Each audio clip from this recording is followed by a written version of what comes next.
బైబిల్లో ఈ మాట రాయబడింది, ప్రేమ కలిగి ఉండుటకు ప్రయాసపడ్డాడు బైబిల్. అసలు ఏంటి ప్రేమ అంటే, ఆత్మఫలాల్లో మొదటిది ఈ ప్రేమ మాట. మన ఆత్మ ఫలించాలంటే ప్రేమ కలిగి మనం ఉండాలి. ఆత్మఫలాలు మనకి 9 ఇవ్వబడ్డాయి. అయితే వాటిలో మొదటిది ఈ ప్రేమ. అయితే ఏం చెప్తున్నారంటే ఇక్కడ, ప్రేమ కలిగి ఉండుటకు ప్రయాసపడమంట.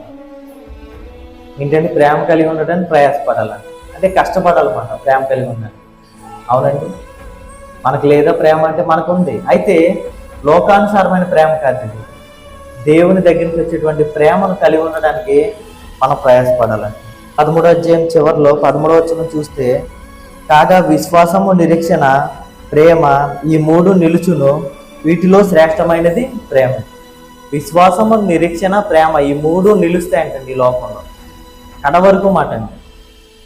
అయితే వీటిలో శ్రేష్టమైనది ప్రేమ అంట.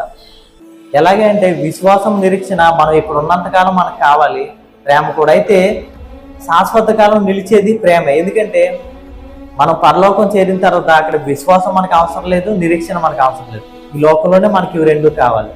అయితే అక్కడ ప్రేమే ఉంటుందంట. మన ఎదురుగా దేవుడు ఉంటాడు, మనం ఆయన మనల్ని ప్రేమిస్తూ ఉంటాడు, మనం ఆయన ప్రేమిస్తూ మనం సంతోషించడమే. అందుకని ప్రేమ పరలోక సంబంధమైంది, ఈ లోక సంబంధమైంది కాదు. ఈ లోక సంబంధమైన ప్రేమ అయితే ఎంతో స్వాతంత్రం నిండి ఉంటుంది. మనం ఈ ప్రేమ కోసం ప్రయాసపడితే, ఈ ఆత్మ సంబంధమైన ప్రేమ కోసం మనం విశ్వాసంలో, నిరీక్షణలో బలంగా ఉండగలుగుతాం.